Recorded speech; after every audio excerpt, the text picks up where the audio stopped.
नमस्कार दोस्तों, ancient India file 7 में आपका स्वागत है। आज जानेंगे भारत की स्वतंत्रता की अद्भुत कहानी। पूरी वीडियो जरूर देखें। क्या आपने कभी सोचा है कि भारत, जिसे आज हम एक महान देश के रूप में जानते हैं, उसका इतिहास कितना पुराना और गौरवशाली है। ये कहानी है हजारों साल पुरानी सभ्यताओं से लेकर आजादी की लड़ाई तक की। आज हम आपको लेकर चलेंगे एक ऐसे सफर पर जहां हर मोड़ पर एक नई कहानी है, हर युग में एक नया संघर्ष है।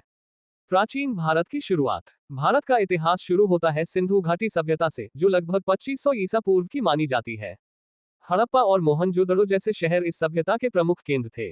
यहाँ के लोग बेहद उन्नत थे। पक्की सड़कों का निर्माण, आधुनिक जल निकासी प्रणाली, व्यवस्थित शहर योजना, ये सब उस समय था जब दुनिया के कई हिस्से अभी विकास की शुरुआत में थे। स्क्रॉल वैदिक काल और संस्कृति का विकास। इसके बाद आता है वैदिक काल, जहां ऋग्वेद, सामवेद, यजुर्वेद और अथर्ववेद जैसे ग्रंथों की रचना हुई। इस समय समाज को 4 वर्णों में बांटा गया।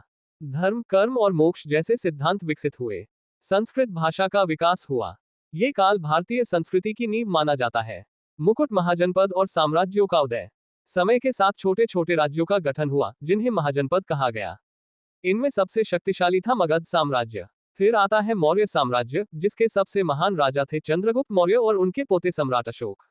अशोक का जीवन एक बड़ा मोड़ लेता है कलिंग युद्ध के बाद, जहां भारी रक्तपात देखकर उन्होंने युद्ध का रास्ता छोड़कर बौद्ध धर्म अपना लिया। मध्यकालीन भारत और मुगल शासन। समय के साथ भारत में कई आक्रमण हुए। फिर शुरू हुआ मुगल साम्राज्य, जिसकी स्थापना बाबर ने की। इसके बाद आए महान शासक। अकबर, जिसने धार्मिक सहिष्णुता को बढ़ावा दिया। शाहजहां, जिसने ताजमहल बनवाया।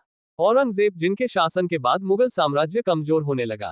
रीजन लेटर जी, रीजन लेटर बी, अंग्रेजों का आगमन और भारत पर कब्जा। 1600 के आसपास ईस्ट इंडिया कंपनी भारत आई। शुरुआत में व्यापार करने आई कंपनी धीरे धीरे सत्ता पर कब्जा करने लगी। प्लासी का युद्ध 1757 और बक्सर का युद्ध 1764 ने भारत में अंग्रेजों की नींव मजबूत कर दी। इसके बाद भारत पूरी तरह अंग्रेजों के नियंत्रण में चला गया। भारतीयों पर अत्याचार बढ़ने लगे। रॉक स्वतंत्रता संग्राम की शुरुआत। 1857 में पहली बार भारत ने अंग्रेजों के खिलाफ आवाज उठाई। इसे पहला स्वतंत्रता संग्राम कहा जाता है। इसके बाद कई महान नेताओं ने आजादी की लड़ाई को आगे बढ़ाया। महात्मा गांधी अहिंसा और सत्याग्रह के माध्यम से। भगत सिंह क्रांति के रास्ते। सुभाष चंद्र बोस आजाद हिंद फौज के साथ। हर भारतीय ने इस लड़ाई में अपना योगदान दिया। रीजन लेटर आई, रीजन लेटर एन, आखिरकार आजादी मिली। कई सालों के संघर्ष और बलिदान के बाद 15 अगस्त 1947 को भारत को आजादी मिली। लेकिन इसके साथ ही हुआ देश का विभाजन। भारत और पाकिस्तान दो अलग देश बन गए। यह आजादी खुशी के साथ साथ दर्द भी लेकर आई। बुले साए आउट्रो। भारत का इतिहास सिर्फ तारीखों और घटनाओं का संग्रह नहीं है। यह एक प्रेरणा है, एक संघर्ष है, एक गर्व की कहानी है।